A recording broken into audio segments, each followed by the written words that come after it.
Okay, brothers and sisters, here we go in chapter 11. We're going to start today and talk about discipline with correction. Just a quick review from what we've talked about so far. For non-moral behavior, use pre-activity encouragement, which is verbal reminders, dialogue questions, and positive words, and post-activity encouragement, which is verbal affirmation and rewards when appropriate. Now I know some of you guys, this is going to seem legalistic, and others of you this will seem very freeing. The purpose of what the Ezos are doing in this lesson is to try to break down not only what the Bible instructs, for example, let nothing come out of your mouth except what is helpful for building others up, but also just breaking down what is appropriate in normal human communication and making it something that we can look at and remind ourselves so that we include these things. Like we talked about in the last video, someone's coming to your house, you want to be cognizant that you should use verbal reminders and encourage your children about what's about to transpire and how they should behave. You can use dialogue questions when it's over. If appropriate, you can use a reward, certainly verbal affirmation. Those are natural parts of parenting, but they are often overlooked, especially if you tend to be focused on the negative. So go back, review that lesson. That lesson is as important as what we're going to get into. But today, we're going to begin discussing the process of correcting errant behavior. But there's two types. There's errant behavior that is without evil intent, and then there is errant behavior that is with evil intent. And we'll talk about the first of those two today. Our goal today, though, is not to teach you chapter 11. So please watch the video that the Ezos put together, or read the chapter if that's your preference in the Growing Kids curriculum. They do a masterful job of explaining this side of correction. Our goal today is simply to highlight some important takeaways and to add some supplemental information and examples for your consideration. Okay, so discipline with correction. First, you need to remember that correcting is only part of the solution. In other words, how you're training is equally important, if not more important, than how you're correcting. In fact, the scriptures say in Proverbs, train up a child in the way he should go. It doesn't say correct or punish up a child in the way they should go. Yes. Now, it does talk about punishment. That's in the scriptures, and God uses it with his people. Yes. But there are verse after verse after verse after verse about training, particularly in Deuteronomy 6, where it talks about training in periods of non-conflict.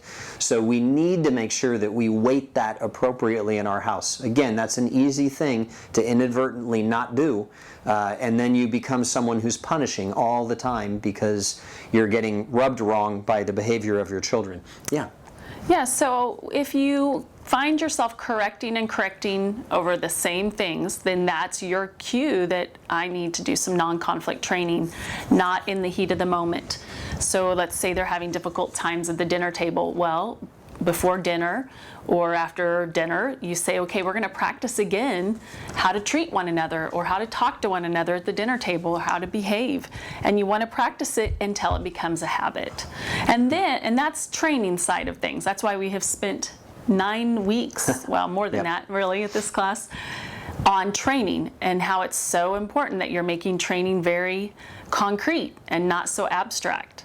So now we're going to start talking about correction, but like Dave said, it's really important that you're not only correcting your kids. That's what most people think parenting is, and that is not what the Bible teaches.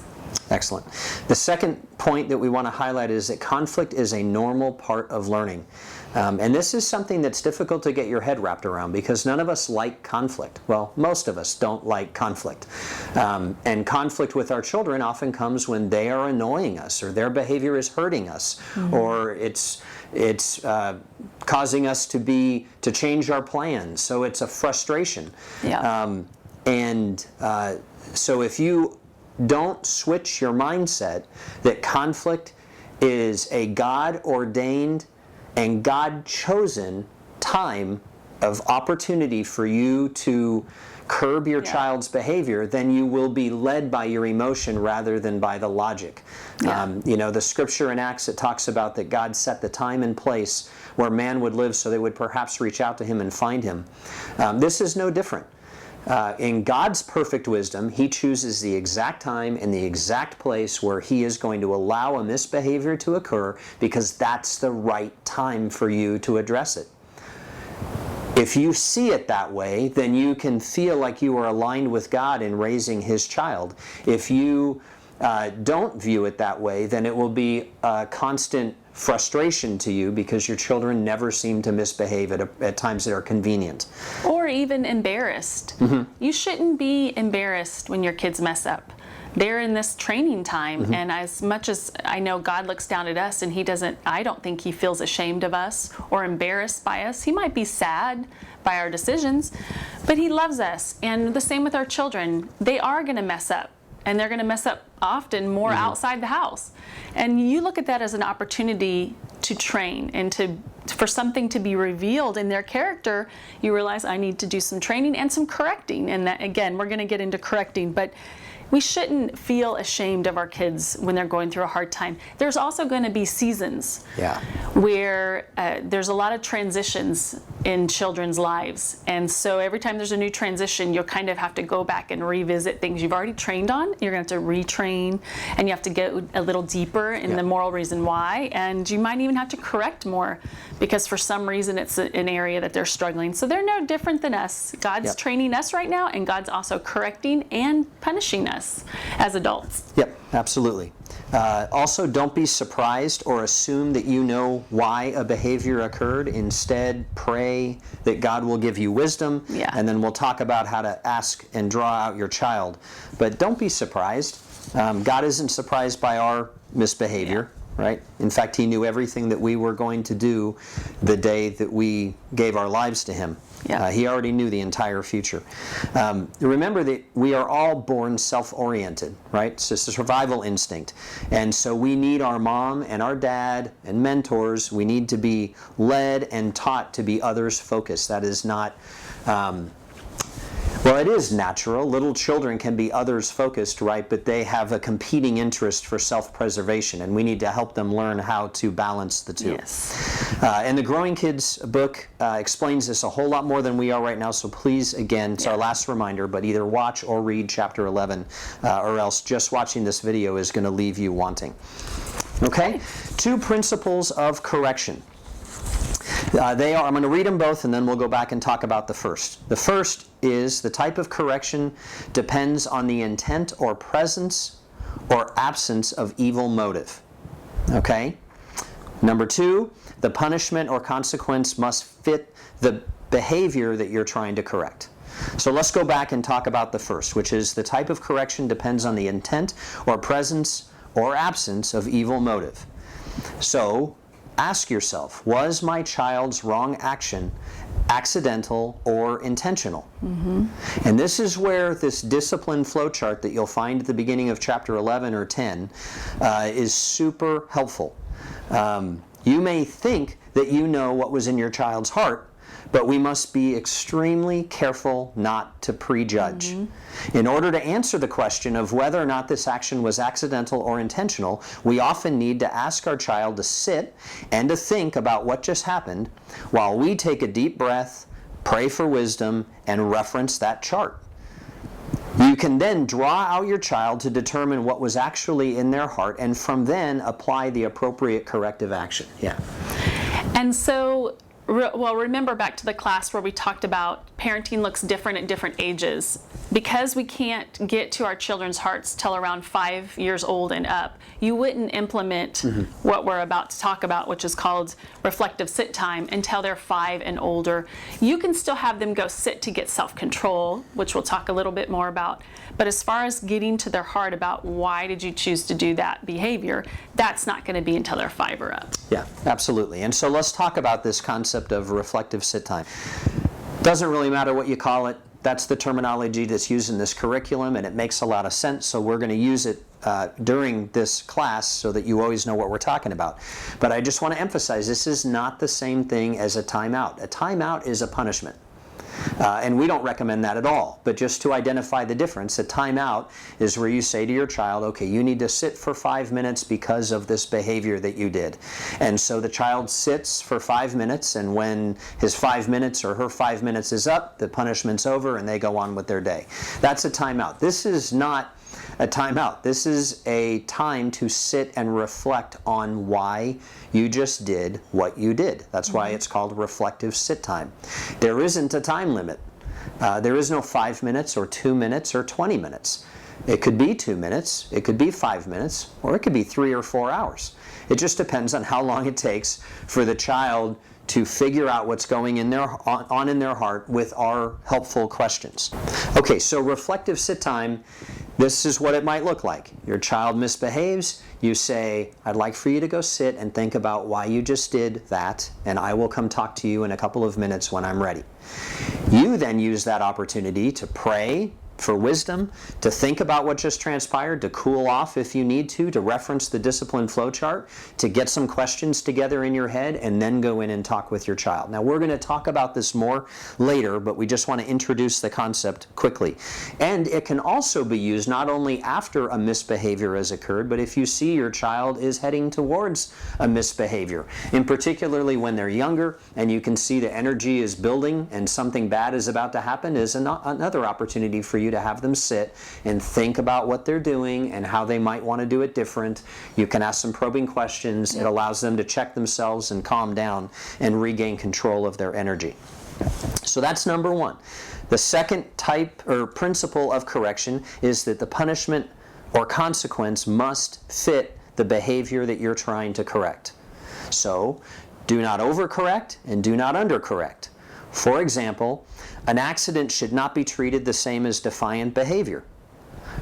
But we often punish for accidents and give reminders for defiant behavior. And we do that because an accident tends to upset us. Something breaks, something bad happens. That upsets us, and so we can be in a habit of correcting based on our mood or based on our level of frustration, not based on what actually transpired. A child that inadvertently knocks something off a table and gets severely reprimanded for it, but then a child that rolls their eyes at you or is defiant with you and they just get a verbal reminder because you're busy. So again, we want to make sure that the punishment and the consequence are appropriate. Yeah, and it's important that you understand punishment or consequences place value on the behavior. So for example, if you ask your child to clean their room, if they first give you an attitude, then they complain the entire time while they're cleaning their room, and then they actually never finish cleaning their room, what is it you actually gave them a consequence for?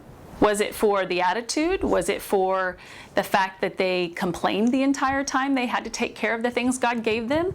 Or was it because they didn't get their room done?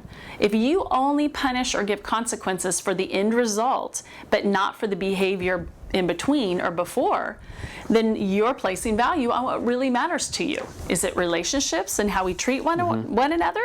Or is it stewardship and how they treat their things? Yeah. So just the principle here is, we're not going to get specific yet on examples, but you have to understand you place value on what you give punishments and consequences. Okay, so the intent is not to focus on complaining here, but to cite an example of how we can inadvertently place value on one thing and devalue another by what we choose to punish. So, two takeaways. One is the behavior accidental or intentional, which you often will only be able to find out by questioning and drawing out your child. Two, the consequence needs to fit the sin. Be careful of over and under corrections. Pray, look at the chart, and seek advice when you need it. Chapter 14 will go into detail about how to get to the heart when correction is needed. So, today we're going to focus on childishness. Now, let's define it. Childishness is an honest mistake, an accident, or an unwise decision. An example of this is, we may have shared this in class, I don't recall, but when Emily was young and we were at the Dela Cruz house, they had one of these You shared it. animal-looking sandboxes, and I think it was a tortoise, and it had a tortoise shell that you put on top of the sandbox when you were done using it to keep bugs and things out of the sand. And Emily went over and began jumping on the tortoise shell and cracked it. Now, She was very young. There was no evil intent, but it wasn't wise. And she didn't get input. She just acted on her desire. And the lid of the sandbox was not made for jumping. Now, if she'd been much older than 5 years old, there probably would have been an additional or different kind of consequence because she should have known better. Yeah. And at that point, it likely, again, draw out your child, but likely is going to have more to do with a conscious behavioral decision with potential evil intent than a young child who's just being silly, goofy, and not thoughtful. But childishness still needs to be corrected. And consequences, but not the same punishment brought on by open defiance. So we need to be careful that we do not decide punishments based on how much the child's behavior affects us or what our mood is at the time. We spoke about that a minute ago. Yeah, so that day when Emily had broke the sandbox and I found out, I asked her, what happened? What were you thinking? And she wasn't thinking. She was just having a lot of fun. And I said, do you think that the lid is made for jumping on? And after she thought about it, she said no. And so had she thought about it when she was having fun, she would have decided not to do that. But she did. And so because of that, she still needed to make it right. And we'll talk a lot about that in chapter 14 on how to train a child and how to expect a child to go make it right and ask for forgiveness. But not only that, even though she didn't mean to and she did not have evil intent, I had not directly told her, do not jump on that. So she wasn't defying me, but she still broke it. And so because it was an accident, she's still financially responsible for it. So she went over to Mrs. Dela Cruz and asked her how much she needed to pay to fix the lid. Jennifer was very gracious and said only $1, thank goodness. But I told Jennifer before, I said, please give her some amount. Please don't tell her it's no big deal or we didn't need the lid or we don't care about the lid. I wanted Emily to learn a lesson that even if it's an accident, you still have to take care of it financially. And so Emily had to do extra chores and she had to earn $1 and then she had to give it to Jennifer the next week. And for a 5-year-old, that's how old she was at the time, $1 is priceless. So it was painful for her, but she learned the lesson that she has to take responsibility for an accident. Another example is I was speeding through a school zone. I was talking to Alex and I was only going maybe 3 miles over the 20-mile-an-hour limit. And I got pulled over and got a ticket and I had to go to school for it. Thank goodness I didn't have to pay. But I couldn't argue with the police officer that, it was an accident. I didn't mean to do it. I didn't mean to do it. But I still went 3 miles over per hour, and that caused me, to have to go to school and would have cost me a lot of money. So I use that example a lot for my kids when they're struggling with having to take responsibility for accidents or being forgetful. It doesn't matter if it potentially caused someone else pain or could have, then you have to take responsibility for it financially or maybe by serving or helping one another.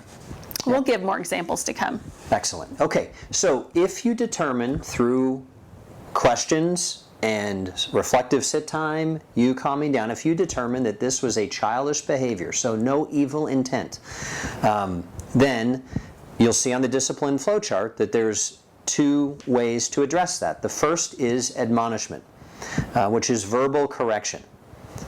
You saw in the example of the video of Ryan riding his bike. And the context there was that he was so excited to share the news with his mom or dad that he left his bike out front. It was his first offense. It was not rebellious, but it was unwise. And so that would be maybe an appropriate time for a verbal admonishment, a good reminder of how he needs to behave and why it's important for him to behave in a certain way.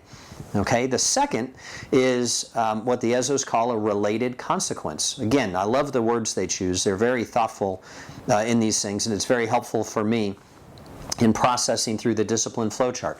So some mistakes bypass a warning and require immediate consequence, but they need to be logical and they need to be related to the mistake. Okay, so in the book, the second time Ryan's out riding his bike and he leaves it, and this time he needs more than a verbal admonishment or verbal correction. He needs a related consequence to help him stop and think before he leaves his bike out again. And so When you get to related consequences, then you have these three options. One is property, and the loss of that property. And that is usually related to a consequence for a lack of biblical stewardship, right? Recall from the scriptures that everything that we have or possess is really not ours. It's God's. We may have worked hard to get it through a job that God gave us in a city that God allows us to live, using an automobile that God allowed us to afford, right? At the end of the day, it's all God's. And so we have, through training, taught our children stewardship, and when they are not treating something with appropriate stewardship, then that is an appropriate time for a loss of property. Ryan was sidetracked getting his coat in that example in the book, and the privilege of owning a bike comes with the responsibility of taking care of it. So again, started with training. They trained Ryan on why it's important to take care of his belongings. Then he, the first time, leaves his bike out in the driveway because he's excited to run in and tell them something. He gets a verbal admonishment. The second time, he leaves his bike out, and this time he loses the privilege of having his bike for a while. But I should use a different word than loses, and it would be good for all of us to get in this habit. And despite me trying to be in this habit for well over a decade, I still mess it up. Ryan didn't lose his bike. Ryan relinquished or forfeited his right to, he voluntarily forfeited his right to have the bike because he displayed a lack of stewardship. And what I love about related consequences is that the parent didn't have to say, Ryan, you left your bike out, so I'm taking your iPad away. Right? That's an unrelated consequence, and it can allow Ryan to fixate on his parents' choice and how unfair his parents' choice was, rather than a related consequence where the parent gets to say, Ryan, you have displayed a lack of stewardship towards that bike. It's clear that you can't, you don't have the moral aptitude right now to have responsibility for that. So we're not going to, you won't be using that for a while until you prove that you have the moral aptitude for that. Okay, so that's property. Privilege is the loss of a privilege related to a consequence for being irresponsible. Okay?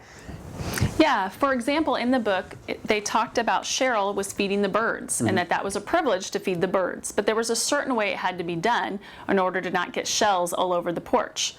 And because her mom had given her, direction on how to do it, and she chose to do it her own way, not necessarily with a lack of defiance, but just forgot, got distracted, and started doing it the way she preferred, she lost the privilege of feeding the birds. And that was taken away the next day when she wanted to feed the birds again. Her mom reminded her, you lost the privilege of doing it because you chose to do it your way and not the way I suggested. So again, this is tricky sometimes. Again, we're not getting into behavior that's defiant yet. We're just talking about she was childish, she forgot, she started doing it her own way instead of following the direction her mother had given her, and so therefore she lost a privilege. So we want to make it clear that there's property, there's privileges, and that they're two different things, but they're all related to the behavior that wasn't appropriate. Yeah, another example of that is a child who's playing with loud toys during the baby's nap. It may be thoughtless, but they knew that their baby sister or brother was going down for a nap. They had been trained previously on being respectful and quiet during those times.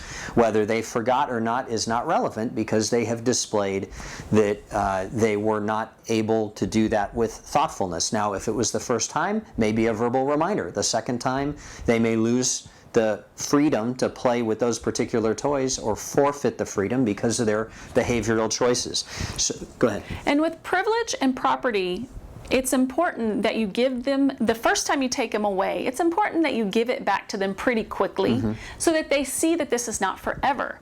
Now we do not give them time. We don't say, well, we might give them maybe for a day you'll lose the privilege of having your bike until you learn to put it away. But we often don't give them limits. We say it's going to be based on your behavior. Right. Are you being responsible in other areas of your life, a good steward? Then you can earn the privilege back. But we like to give those privileges back quickly in the beginning because we want to show them that this is not forever. Sometimes people punish, they take away a privilege or a property, and they do it for so long that the child doesn't even remember why it was taken away in the first place. So just think of taking it away for just the next day or the rest of that day and then give it back to them. But then if they do it again, then obviously you're going to take it away for longer. And they determine on pretty much how long it'll be taken away based on their choices. Yeah, excellent. Okay, so just a quick review. We have had the child sit while we prayed for wisdom, got ourselves in a right place, looked at the discipline flow chart. We went in and we drew them out, and we found out that this was a childish behavior. Was it the first time? Maybe a verbal admonition is enough. Was it something that had been repetitive? Then a related consequence is likely what's going to be required. And if it's a related consequence for property, then they might forfeit the right to use that property for a while. If it's a privilege that they had previously obtained, they may lose the freedom to exercise that privilege until they display moral maturity. And if they damage something in the process, then the third tentacle to this is that they need to take personal responsibility. Yes. And this is something that we may think is a modern societal thing, but it's not. It's scriptural. The whole concept of restitution is in the original like Levitical law. And interestingly, if you go back and look at that, and we'll give you scripture reference for that when we get more deeply into this in the next video, if you look back at that biblical mandate from God, it specifically says if it was unintentional, then this is what's required of you. If it was intentional, this is what's required of you. If it was evil intent, this is what's required of you. And so, the Bible tells us exactly what to do with personal responsibility. And so what we're going to do is we're going to pause and we're going to watch a video really quickly from the Dela Cruzes, and then we'll come right back. Daniel, catch! No!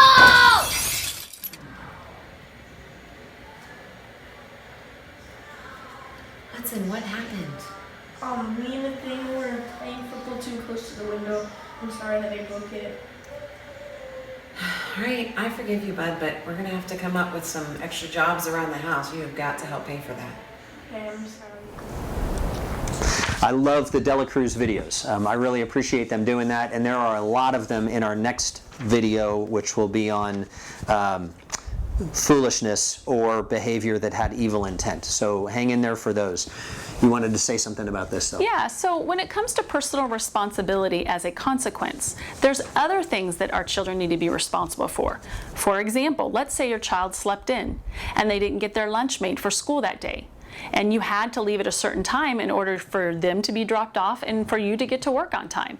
So because they didn't get their lunch ready, and you do want them to have food or they're not going to do well during school, you had to go through maybe a drive-through, or you had to stop at the store and grab something real quick.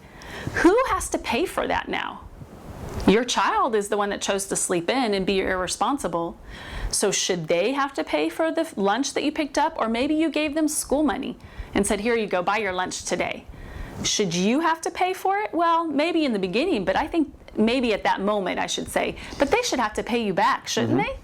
The thing is for forgetfulness or being irresponsible, if we don't have any kind of consequence, there's never going to be a motivation to change because it never costs them anything. They can keep forgetting because they know you'll take care of it. They can keep being irresponsible and sleeping in because they know that you'll buy them lunch.